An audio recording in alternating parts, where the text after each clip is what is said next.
Everyone, welcome back. It's Melanie, your She Shed Scrapper. So today I am back with a 2-page layout in honor of Halloween. So happy Halloween, everybody. I hope you guys enjoy your day. I am going to be using this orange paper here, trimming it down a little bit and having it kind of go across both pages, but more heavier, I guess, more paper on page 1. And then I'm going to kind of add more layers to this layout. So I have this orange paper here, and then I'm going to end up using a black star paper. And what I'm going to do then is bring that black paper more so on the right-hand side of the page than the left. I don't have it go all the way across the page. And one trick I kind of figured out on this layout, I needed that large piece on page 2. However, I wanted it to look like it was under the orange paper on page 1. So instead of wasting a bunch of paper, I actually just used scraps, made sure that obviously I had enough width, for, I don't know, I guess to match page 2, but then that just allowed me to kind of save more paper that way. And so you can see I'm just trimming it down to make sure that it is the same length, top and bottom, and enough width. So I am going to commit to these papers here, and then work on kind of photo placement and then adding even more pattern papers.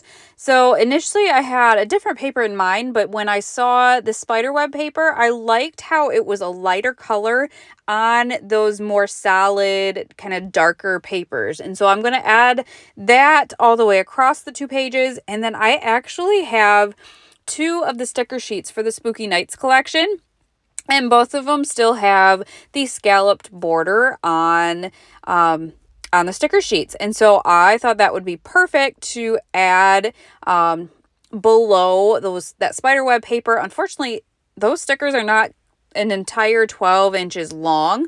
So what I ended up doing, I did just bring it kind of towards the middle. It ends a little bit before the edge of the paper on the outside, but it is what it is. I liked having that extra pattern and that scallop down at the bottom. So I am going to have 1 photo on page 1 and then I think 3 photos on page 2. And I wanted to kind of bring the focus in on this photo a little bit. We actually all dressed up for Halloween. My kids obviously will. I don't usually. Halloween's just not my favorite holiday, but I remembered I had a Jessie onesie, Jessie from Toy Story. And so I figure, why not? I will put my Jessie onesie on and dress up. And then that inspired my husband, who used to ride bulls, to add or to dress up kind of too. He put on his chaps, his cowboy hat, his button-down shirt, and so he was a cowboy while I was Jessie the cowgirl. So just a little bit of fun, but I just don't know. I don't like being out of my element, and I guess dressing up kind of makes me feel that way. So just something, I guess, you learned about me. I don't love dressing up in costumes. So I did double back the picture on page 1, and I am going to back all of them on page 2 here. I have a picture of my son with a friend at school, and then a picture of him and his candy bag, and then him with his candy all spread out. And I decided to put the one where the candy's all spread out in the middle, because the other 2 kind of have a white background, and the one with the candy spread out has the wood floor background. And so I kind of wanted to separate the 2 white background pictures and just thought that would be a great way to do that. So I'm double backing the outside photos with black, and then decided that I did want that middle photo to pop out from the background paper a little bit more. So I'm kind of playing around with what paper to use.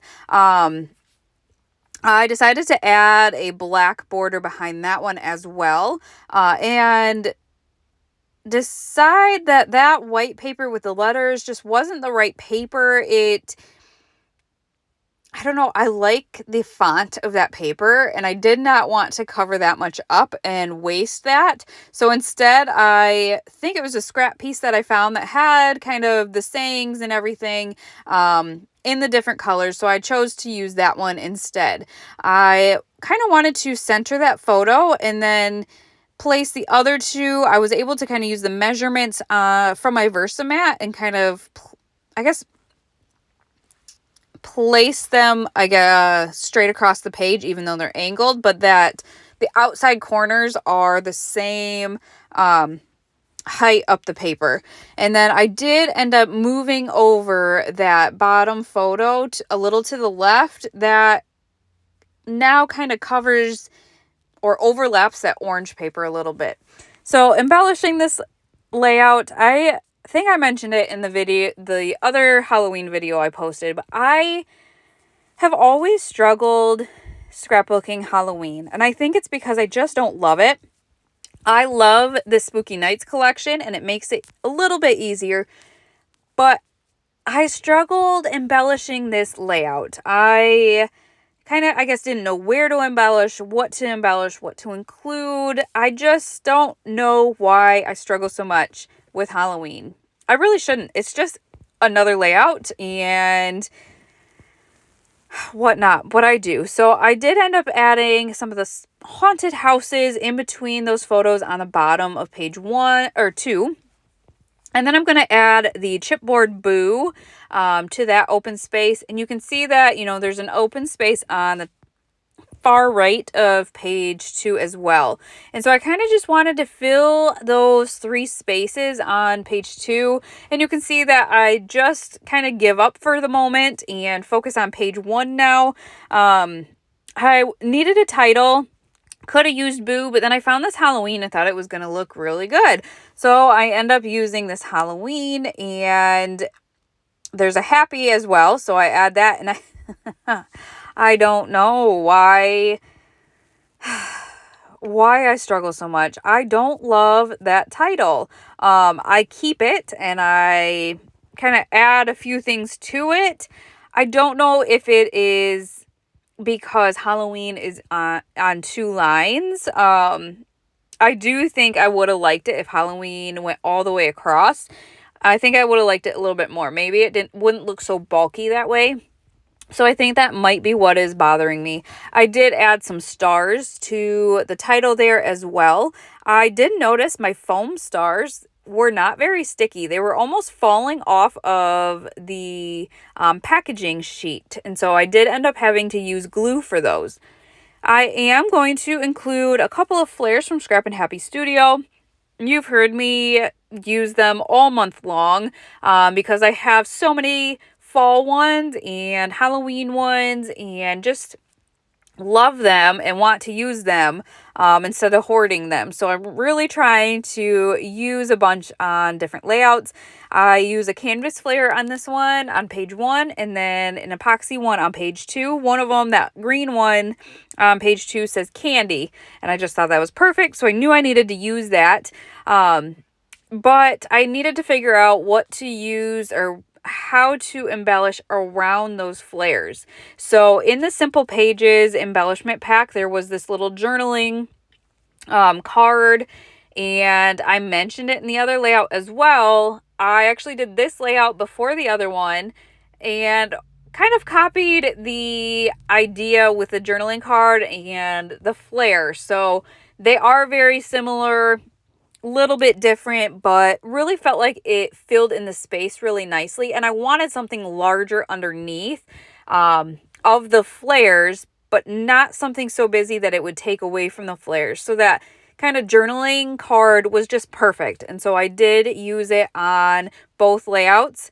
I believe, though, the layouts are one for each sun. So they will not be together in the album, so it works.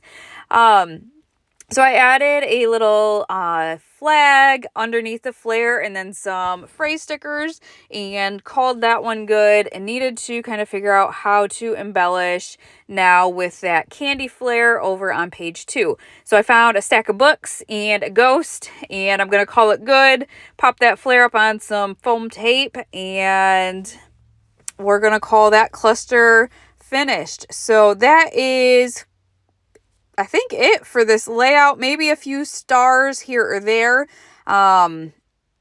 Yep, a few stars here and there.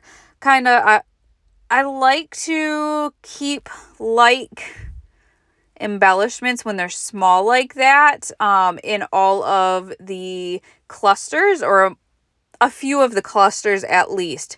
So I do add a couple of ghosts, one coming off that boo and then one off that title, and add a bat to kind of that title as well.